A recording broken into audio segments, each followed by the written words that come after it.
I'm very pleased to introduce our speaker today, Dolores Rowe from Kennett Square, Pennsylvania. And for those of you who don't know, that's the mushroom capital of the world. So lots going on in Kennett Square.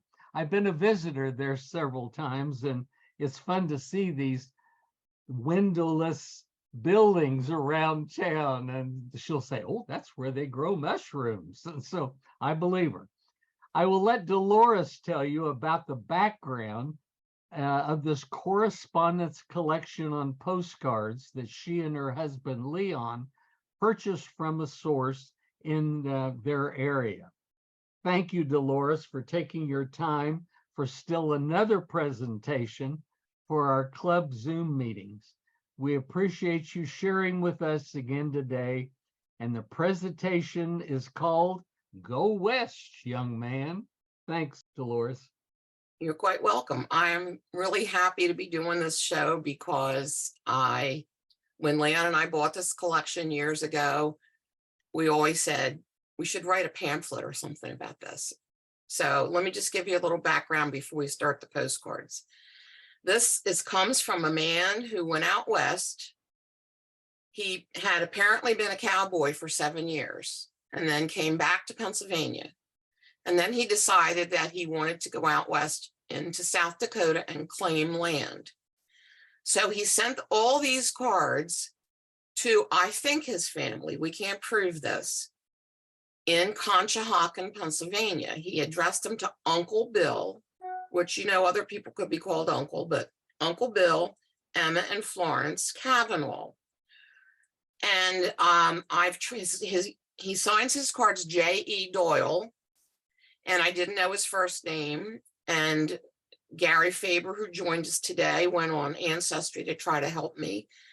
And so did my brother-in-law. We could not find this man anyplace. He never mentions a wife or a family other than these people he writes to.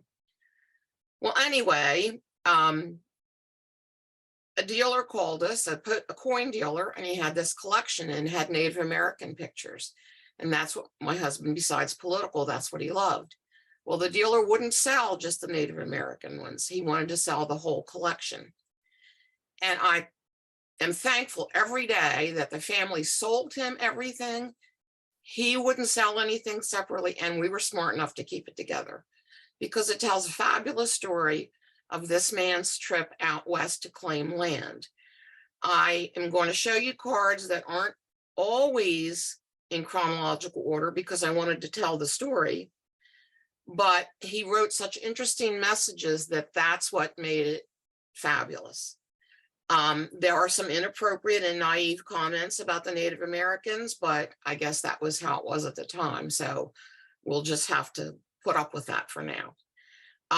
He also signed his name Doily, so you might hear me calling him Doily during the presentation. And I'll actually read you what he wrote on the cards. This is a picture of Mr. Doyle. I'm not good with ages. Maybe somebody can guess how old he is. I have to say he's got to be in his 40s at least. But anyway, this is a portrait of Mr. Doyle. It was taken in Dorchester, Nebraska. He signed this card to the family, Doily, and the caption, "After taking," will be described to you later. I'll tell you what that means. He had been in South Dakota and went back to Nebraska and then back to South Dakota. So the first few cards are going to show you things he saw on the way out that he thought were interesting. This is what I think is a fabulous card titled "The Prosperity of Farmer John in Nebraska." 6,000 bushels. Well, it's just amazing to me that he has this much corn. You can see him, his wife and his son, and I'm not sure who the guy is on the wagon. And Doily is the one that wrote, "Nebraska is all right." Anyway, I'm assuming that's his wife and son. Hal used this card to put in the beginning of the presentation because it was such a fabulous, I thought was a sod house, but it says it's the first store in Broken Bow, Nebraska. And you can see it's in Custer County. It was mailed in 1909. And Doyle says it was near his sister's home. So obviously he had family out there as well. We can't find his sister, but anyway, you can see it's made of sod and it's really not a home because it's the store. And Doyle wrote on the back that inside it was very nice, that it was plastered and papered, which I think was quite unusual. You can see the gentleman's family, all the ladies in their fancy dresses and their hats, and he obviously had an accident, but that's the picture of the first store in Broken Bow, Nebraska. Okay, I'm going to tell you about a card first before I tell you about this one. I had a printed tri-fold card that was sent through the mail, and I could not get my printer to take it because I have one of those that you put the card in and it slides through. It would never print the third portion. So I want you to understand that before I tell you what he said on the back of the tri-fold. He said he stayed in Nebraska, Lexington, Nebraska for some time. This view gives you a good idea of our city. The photo was taken on a large scale. It is a new freak in photography. I love that term. Our town is very lively. Chautauqua this week up to the 15th. Then Teacher Institute of the state. Then Buffalo Bill's Wild West. And then the Dawson County Fair in 1909. Now, when I was practicing this, Mr. Ottaway told me that he knows about the camera that would have taken that trifold, and maybe he can explain that to you afterwards, because I don't know about the camera and I wish I could show you the card. But anyway, this card is the same town, Lexington, Nebraska. It was taken by J. Bowers, and it shows Washington Street looking south. And the reason I chose to show this card is because there's a banner across the street. It advertises the Dawson County Fair and Jubilee, September 22 to 25 inclusive, day and night, 1909. And this banner was made by Mr. Doyle. So somehow there's got to be some record of him being a sign painter. As a side to this, with Gary's help, I managed to contact the Melody County Historical Society in White River, Nebraska, where he ended up. White River is a very small town. The girl told me that they don't even have the museum or the Historical Society open most of the time. Once a week, somebody comes in and looks at the email. She was able to find his claim, and I'll tell you about that later. And she's going to look and see if she can find anything about his business. So that's the story of this card. This is a Solomon Butcher card, and I'm sure a lot of you are aware of his wonderful photography. It's titled Branding on the Plains. And Mr. Doyle wrote, this is a cattle scene. They throw the cattle down, tie their feet, and then burn the brand on them. The horse keeps the rope tight so the cow cannot get up. It's child's play. Somehow I doubt that. After branding, they let the cattle loose to rustle for themselves. Another card explains that each ranch has its own brand, and in the spring, they have a roundup, and every new calf that is running with their mother gets the same brand. So that's how they know, which new cows are theirs. Now, there are several printed cards that are not as fabulous to look at, but Mr. Doyle's stories are. This one is called The Cattle Thieves. And down in the right-hand corner, you can see the artist, who Hal tells me is a well-known artist from Kansas. It's signed F.W. Schultz, or Western artist, that is, 1907, and it's called The Cattle Thieves. Mr. Doyle writes, It used to be that a man killed another man had more chances to get free than a cattle thief. They generally were shot on sight. There is not as much cattle stealing like there used to be in the early days. Well, I guess that might be why. Same artist did this card called Shooting Up the Town. Doyle says, this is showing how the boys will take a little recreation. They will come into town and shoot it up and do damage, but nothing is ever said to them. The next day, they will send a man in town to pay for all the damages. As a rule, they are jolly and good-hearted. A lot of the boys, I'm sorry to say, have more respect for a woman than the boys back home. Don't know the artist on this one, but it's titled, you can't really see it there, but it's titled A $30 Hide. Doyle explains, because the wolves were predators and not good for the cattle ranchers, that each state that had wolves gave so much money for every wolf killed. And of course, one of the states would give you $30 for the whole hide. On the other side of this card is a prairie coyote, very plentiful in Nebraska. The state will pay $2.50 a head. Though damaged, I think this is a fabulous card that shows the cowboy's bedroom. Hal tells me this is done by Hal Reed, who was from Liberal, Kansas. Doyle says this is a very lonely life, and he did it for 7 years, and he would not do it again. He also notes that 17 claims were drawn on this day, October 26, 1911, but my name so far was not written. Maybe I'll get land tomorrow. This is from, I can't read the county, maybe somebody from there would know the name of the county, in Nebraska. He says it's a sample of a Nebraska farm. Don't that look nice, says Doyle. There is money in raising hogs, corn, and alfalfa. I have no idea why the hogs are all showing us their behinds, but I guess the food trough must be in front of them. Titled Nebraska's Best Crops, Alfalfa and Corn. Doyle says alfalfa is the king in Nebraska. We raise 4 crops off the same field every year and turn the colts on it all winter.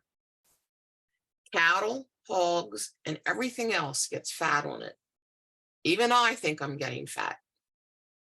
We even grind it for meal and send it to the east. It says in here, I am in some place, some county, Nebraska, but I'm not really sure. And there's something over here we can't read. But Doyle says we have no buffalo here now. They were here when I came out in the early days. Uncle Sam has a herd in Yellowstone National Park. I think this shot was taken up there. So even back in that early time of 1906 to 1917, the buffalo were gone. You can read this card. It says this is destruction by tornado on June 24th, 09. It was by Ball Studio, Beaver City, Nebraska. And this happened 18 miles southwest of Beaver City, Nebraska. On the back, Doyle says that he had seen 2 tornadoes since he had been there. And he even drew on the back of the card this little weird drawing with a cloud at the top and then the tornado and then stuff at the bottom ruining it. And he says that they're very swift and destructive, which we all know from watching the news. Well, in relationship to the last card, this was taken by the same photographer at the same tornado. This one shows a mouse that was driven through a 3/8 inch hole in a binder casting in the cyclone. Now think about how tiny that is. I'm sure that this mouse is dead, but anyway, it shows you the destruction and the force of the tornado. A free man's badland, Melody County, South Dakota. By the way, I looked up how to say Melody because I thought it was Millette, but I went on Google like everybody else and it says Melody. He says this is what we call the Badlands. There are several places like this in the county. He says that it's good grazing land and is home to wolves and rattlesnakes. Well, I can believe that's home to wolves and rattlesnakes, but I don't see any grass to be a grazing land, but maybe I'm missing it. But anyway, you can see that group of people there. How they got up there, I don't know. You see another man standing up here in the right-hand side and another man down in the left-hand corner. So they were pretty courageous people to be climbing these mountains in the Badlands. This card was taken by a local photographer named Frickland, Frykland. This was taken in the Black Hills of South Dakota, and it's titled The South Dakota Sphinx. Doyle calls it another freak of nature. And again, you can see the ladies in their fancy dresses and hats out visiting these rocks and crevices and things that are there. This is an amazing card to me. This says a Melody County Homestead Shack after the blizzard, March 14th, 1913. And you can see that there's not much of a shack left to look at. The message from Doyle is, I won't attempt to describe the storm. I would not be able to do it justice. Suffice it to say that the Indians never saw one to equal it. It would not have been as bad if the wind had not blown. It is still snowing tonight, and we must have 18 inches of snow, and it is drifting. People are nearly starving. This is a scene in town of the same blizzard after some of it had been either blown or shoveled away. And on the back of the card, Doyle says, meat will surely go out of sight in price as the loss of range cattle are very large from the last storm. And with this storm coming on, it will surely wind up the range cattle. Our provisions are running low, out of sugar, coffee, beef of any kind, and other things are running out. Titled The Blizzard of March 13 and 14, 1913, White River, South Dakota. And it was done by W.R. Drug Company. Like a lot of our cards, the pharmacists had cards published. So luckily they had this one done. Doyle notes that the sign, hardware and furniture, is some of my handiwork. So you can see it was pretty good. I mean, he's got it looking 3D there, and somehow there's got to be some information about him out there. He says the women seen on the other side are all homesteaders holding down claims. Some are teachers. A lot of fascinating things in this card. All that's necessary to hold a claim is the title. Well, first of all, notice it's not a sod house. It's a log house, which is unusual because wood was so scarce. Notice the hand in the upper right-hand corner, like the hand of God pointing down. I guess Mr. Doyle drew it. I have no idea because he doesn't say a lot on the back. But you can see there's a pitchfork up there on the roof, some barbed wire, the husband, I assume. But look at the lady. She has a postcard album in her hands. I mean, I think that is just fabulous. And then you can see two dogs at the door and another dog beside her. What Doyle says on the card, though, is homesteading is not all pleasure. A little girl was bitten by a snake. Her foot is dying and will have to be taken off at the knee. My favorite group of cards were one of them from this group. Apparently, Mr. Doyle became well known among the Native Americans, and this is called War Dance Frontier Days, White River, South Dakota. Took place in 1917, a year after he got his land claimed. And I guess he played the part of a colonel in this Frontier Days, as you'll see later, because he was not a colonel that we know of, and didn't call himself colonel except in these cards. He describes this photo as a big powwow dance in the street, showing only a portion of the circle. I took part in the dance. I made quite a hit with the Indians. This is the dance. The one marked with X is your humble servant. That's the gentleman on the left that does not have on the Native American regalia. You see the 3 X's. He's on the left. I did not know that they were going to take a picture, or I would have turned around. Gee, I had some fun. The first Indian marked is Hugh Pine, and the second one, Running Bear. They pushed me through the dance, and that pleased the Indians. They think I am it. They shake my hand every time. They call me Jelly Boy and Squaw Man. Now, personally, I don't think those are compliments, but I think he did. The capes these squaws are wearing are worth about $50 each. The middle one with white dots are elk's teeth, all colored up the front.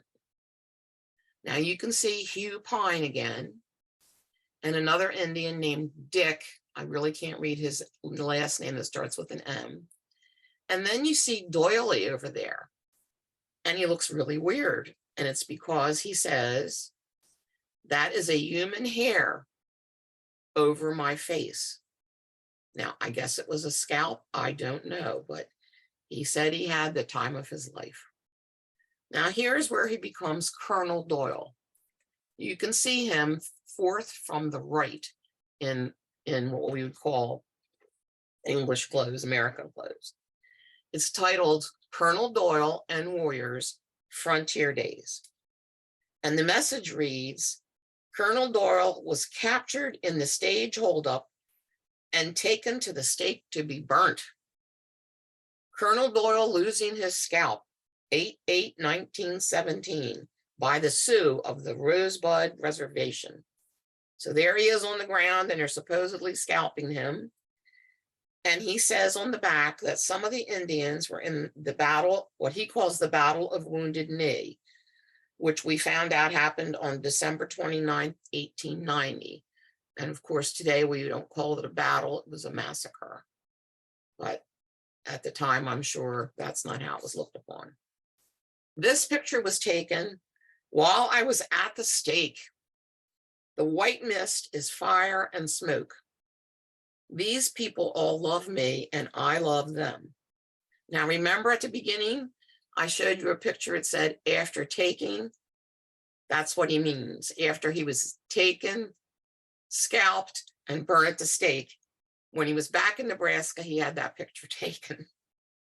So anyway, they all love him, and he loves them back. This picture was taken after I was scalped and burnt at the stake. They took me to the main camp and called me a good Indian. Yes, that's him on the right. I don't know who the other white man is. They gave me a bridle, all buckskin and beads. Now you can see him holding something in his hand. It does not look like a bridle. It looks like a pipe sack or some other thing to carry things in, but it does look exquisite, and that's what they gave him. And I want you to notice that the Indian next to him is wearing sunglasses. Well, those of you who know my husband knew that he found some pictures of Indians wearing sunglasses, and he was so delighted that he found another one. And in both pictures, the Indian was 4th from the left. Well, look at this. The Indian is 4th from the left wearing sunglasses. So as a joke, Leon started to go around and ask dealers if they had pictures of Indians with sunglasses, but they had to be 4th from the left. And of course, and everybody thought he was nuts. But there you have one. This is Chief Plenty Horse of Oak Creek Rosebud Reservation. This is the home of the Sioux leader, but we have them cowed, C-O-W-E-D. They are camped all around the town, but I am not afraid, which I think is another naive comment, but maybe by then they were cowed and were not dangerous. Wonderful clothing that she has on there. The words are backward on this wonderful image, but Doyle writes on the back, "This is Julia Blackfoot." This is the woman you have heard me say, she is not very high up, but she's very broad out. I'm not going to comment on that. She's a full-blooded Sioux. The dress is of buckskin, and I would judge her whole costume is worth about $75. Now, before we go on, you notice he said, "This is the woman you have heard me say." Well, he had, in another card, he had said about the letter that he wrote. So obviously, besides these wonderful cards that he described so well, he sent letters back to the family.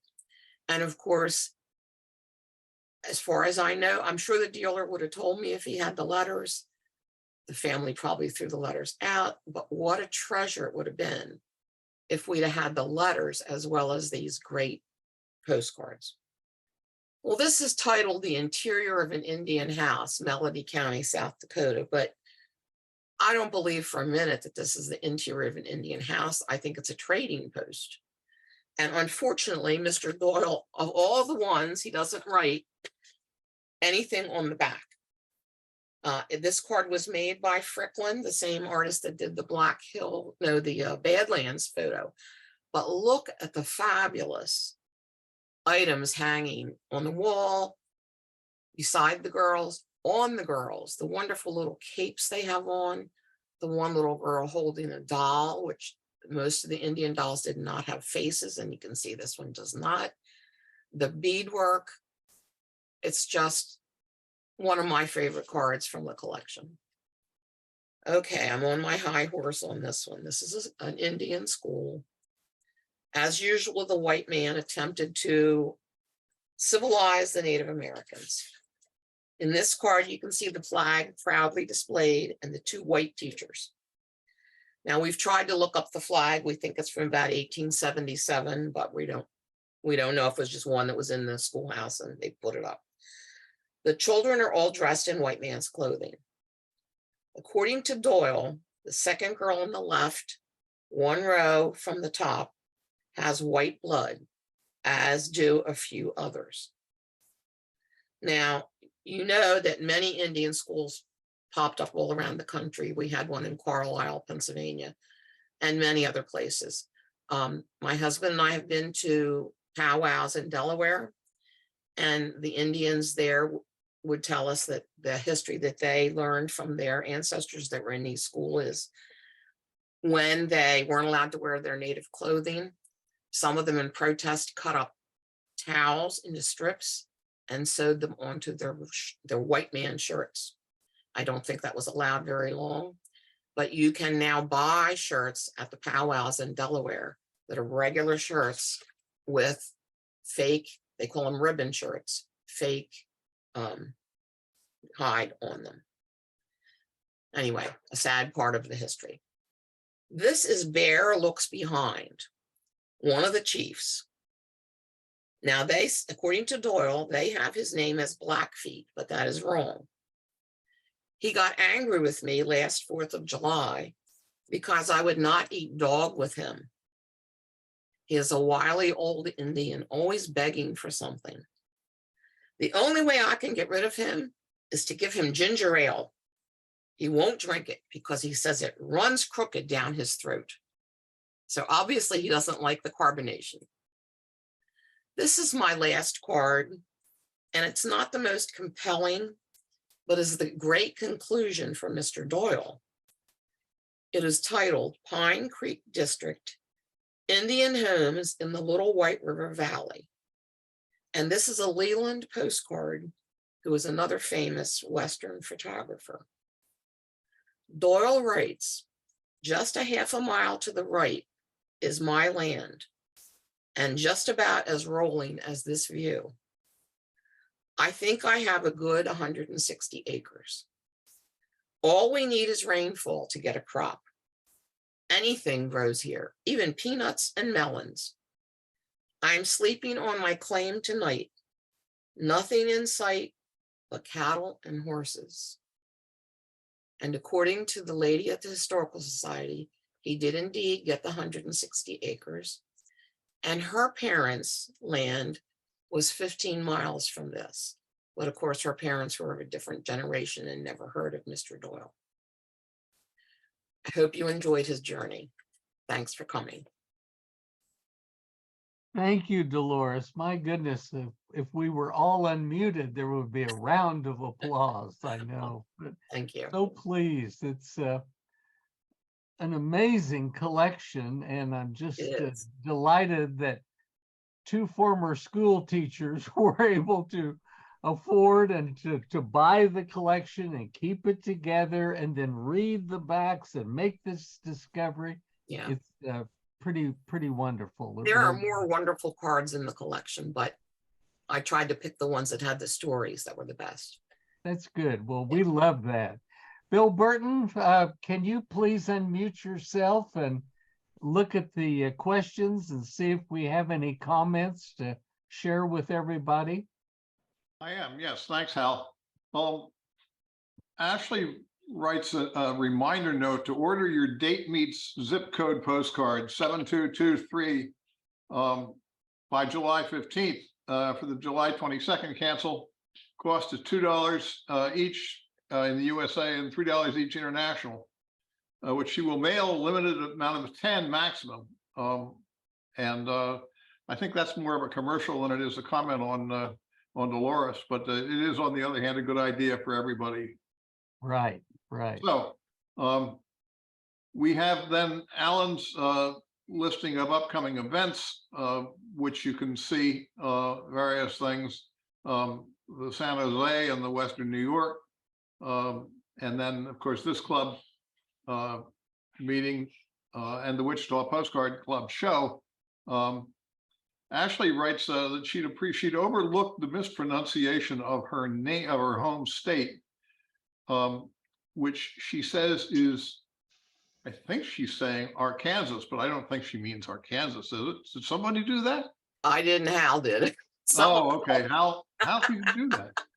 Just because you're an Arkansas patriot.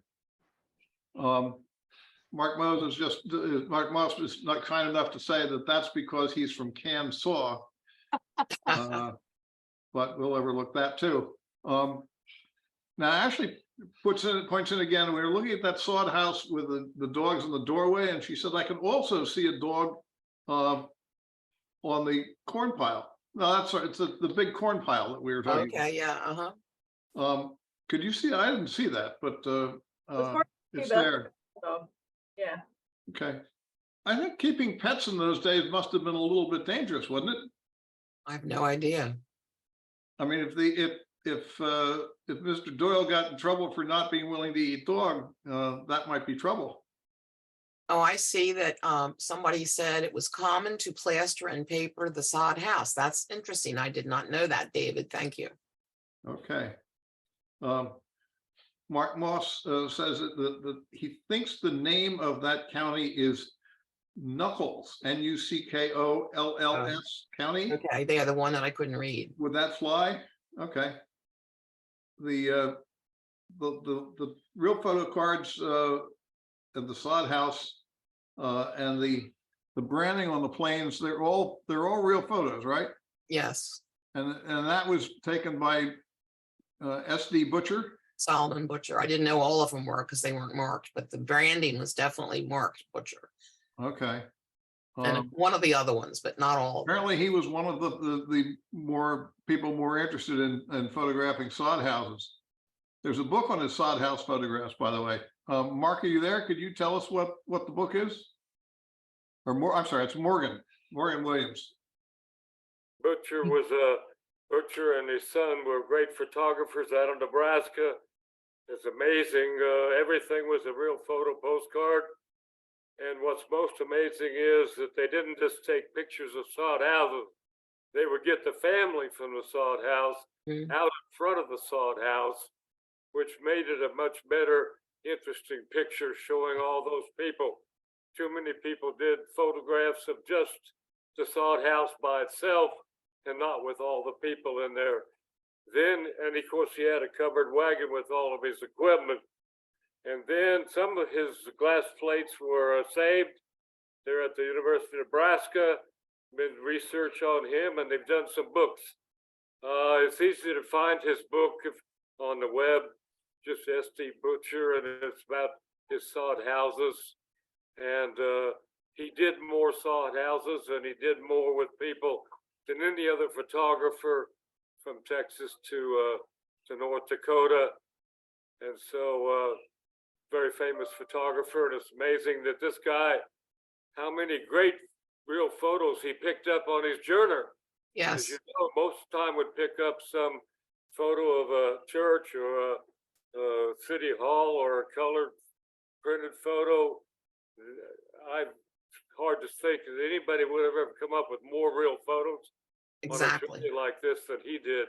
And there are more. Whether There are he more. knew what he was doing or what, but I don't know. There's more real photos and there's more plain ones too, but make it so much more interesting. yeah. I wonder who took the cards that have Colonel Doyle written on them. That is a mystery as well. I thought you said it was Bowers. No, I didn't. I don't know who took those. Okay. That's just interesting that here's this white man that is in this festival and somebody puts his name, I don't know. I'm going to look back to see, but I don't think I know who did those. Jenny Danileko, excuse me for mispronouncing your name. She also agrees that the photos are really quite outstanding. Do you have anything more to add to that, Jerry? Okay, we'll move on. Ashley pointed out that in that, I think it was the school picture, that she could see a small American flag, which would make it a really, really amazing piece of work if it was true. Ashley, was that the one in front of the school? No, it was the one before that. I think that the comment was that it was inside of an Indian house, but Dolores said she was the trade post. I saw it looked like a little American flag stuck in one of those beaded work things in the wall. Well, that's very possible because a lot of the Native American work that they did after we took over has American flags on it. As a matter of fact, I have a whole book of the Indians' use of American flags in their beadwork. So there might have been. Wow. It looked like just like a little flag they would wave. It looked like Well, that's very possible. I'll have to go back and look, but it was a great card. yeah, thank you. Great program. Thanks. Okay, Morgan again comes in, says Cynthia Rubin, a collector from Florida, has over 799 real photos by Leland. Wow. Amazing photographs from South Dakota. Been encouraging her to do a book. Any further word on getting Cynthia Rubin to do the book, Marshall, Morgan? Cynthia Rubin's here today, but I don't know if she's unmuted and she has no picture. So. Hi, are you able to hear me? Yes. Yes, go ahead. Great. Okay. Yeah, I have a manuscript that is partially written and I continue to find postcards, so I keep putting it off, but I'm hoping to do something very shortly with it. Wonderful. We'd love to And have it. I have more than 799. And he did stereographs before he did postcards. Okay. So I have more than 100 stereographs. I have panoramic photographs. I have panoramic postcards, which are double postcards. He used a panoramic camera to do those. I have a lot of material. I enjoyed the presentation and I was particularly delighted that you ended with a Leland postcard. It happened that way, but he did many views of White River, and now I have to look back to see what I have from White River. Well, if you see anything with John Doyle, let me know. So I can add to I'm on the lookout now. Yes. Yes. Hey, Dolores, this is Jack Davis from Montana. Hi, Jack. And my wife says hi to you also, Susan. Hi, Susan. Yeah, she remembered you, and we haven't been out there for a while, but Butcher took a trip through South Dakota Badlands and into Yellowstone Park in 1909, and he made stereographic postcards. Have you seen the stereographic postcard? No, not from him. No, I have some, but not of that. Yeah, these are very rare. I think we had about 20 in our collection from Yellowstone Park that he had done, and those went to the archives in the park. Mm-hmm. So it was that same year that he took those. Okay. I certainly do remember when you and Susan came out, and I remember the wonderful collection that you found and presented, and everything was great.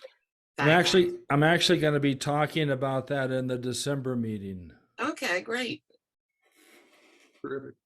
David Collier puts in, he says, it was common to plaster and paper a sod house. Really? Yes. Yeah. Yeah, I didn't know that. That's great. That would be kind of expensive, wouldn't it? I mean, No, plaster you could do, but paper? yes, they did that because they lived in, when I was young kid up in Missouri, when it was Kansas, it was in Nebraska. My family's from Northwest Missouri and Iowa, and all over, pasty Puritans that migrated. My mother, I think I was 9 or 10, and she hauled us to some relative's house in the middle of Nebraska, which in Nebraska, after you leave town, you might not find another town for 50 miles. Mm-hmm. Rural, to a sod house that one of our family members, relatives had lived in. And it was cool. It was hot as dickens outside. This was in middle of, summer in the early 60s, but it was cool inside the sod house. Mm-hmm. Wow. But it was all papered and plastered, and that's, I mean, people lived in those things for many, many, many years. Mm-hmm. They didn't deteriorate like our log cabin did Mm-hmm. with the insects, and then the maintenance wasn't as much as a log, if you had a log cabin, because of chintz and all that, and Right. fire issues, That's neat. but that's my 2 cents worth. Well, thanks. But your presentation is absolutely fabulous. Oh, thank you so much. Thanks. Morgan Williams, you also wrote, Butcher did many real photos about farming, cowboys, some cowgirls, many main streets, industry, small towns, Indians, hundreds of real photos, all very clear, good quality. I think it was the #1 photographer in the Nebraska during the real photo era. I considered one of the best of the Great Plains. That's a pretty high praise. Yeah, when you talk about Texas to Montana and up to North Dakota, because he did it for a long time. He went around with his covered wagon and all of his photographer, his equipment, and like you said, yeah, I got some. We have some from Kansas, Missouri, Iowa, Nebraska, but he seemed to have a good feel for history. Seemed to have a good feel for what was going to be interesting, not just churches and schools and courthouses and that type of thing. Just amazing how many main streets, how many farming. He has cowboys, Indians. He has coyotes, other wild animals, and he just hundreds and hundreds and hundreds of postcards. And there are just so many more and so many interesting subjects than most photographers. So he wasn't kind of boxed in like many photographers. He saw what was interesting and he documented it all during a very And the best time when the real photo postcards came out, the best places to get sod houses was Nebraska and South Dakota. Many of them were already kind of gone in Kansas and not building anymore, by 1905, 1906. But the best ones were in Nebraska and South Dakota to document those who were taking over the land, have land claims.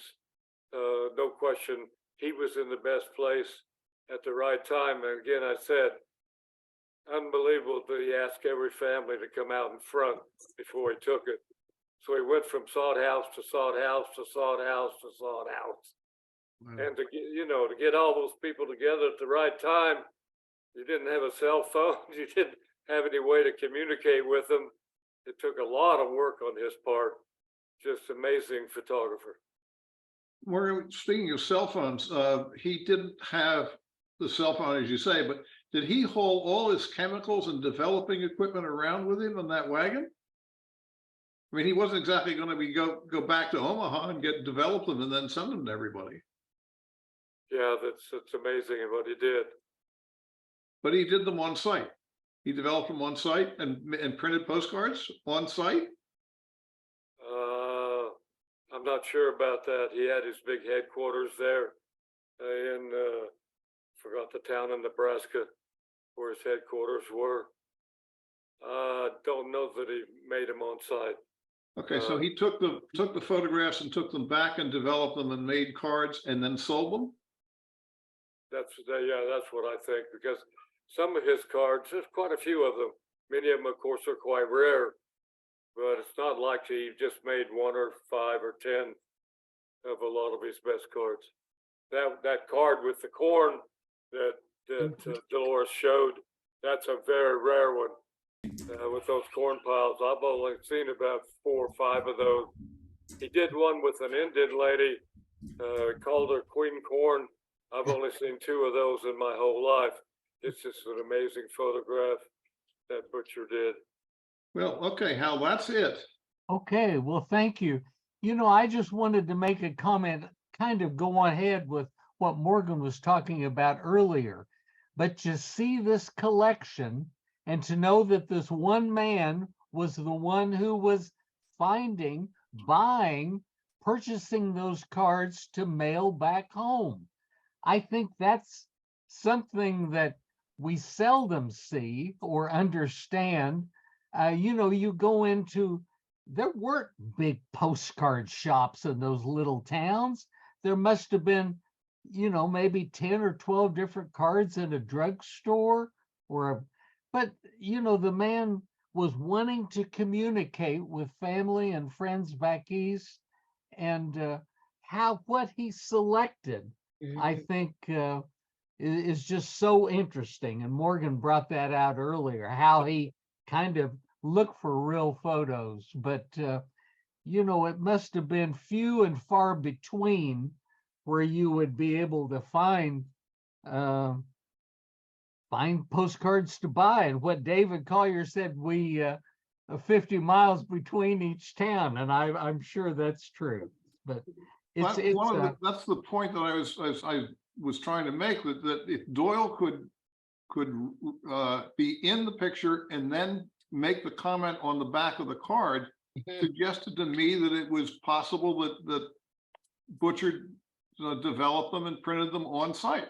That wasn't a Butcher card. That was I'm somebody, sorry. not the quality of Butcher. Okay. But I know it was a Wild West deal, and so I imagine somebody in that town took it and had it for sale that afternoon. Oh, I see, and had his own setup there.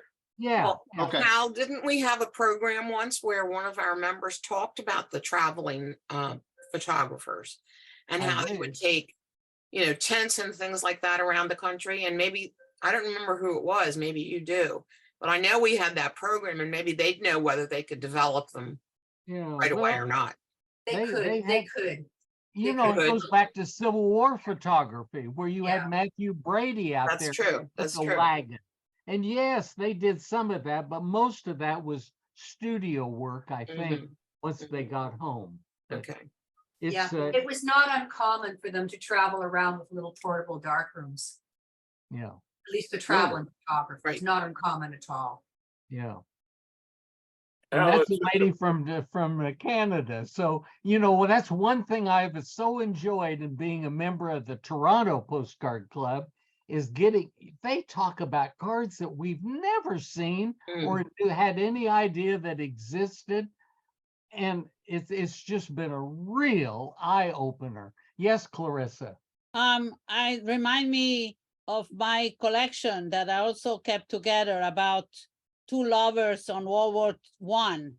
Right. That wrote to each other, and somehow I managed to get both sides of the story. Oh, that's The neat. letters were lost. Yeah. And Yeah. so I'm not sure. I wrote a short article for the postcard history, if you want to know, Dolores. Yes, Good, thank you. good. I would.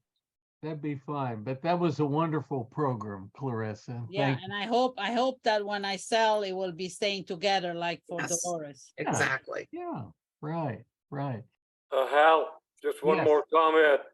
I wonder if those ones with he was in the picture, if there was only one made, probably never find those again.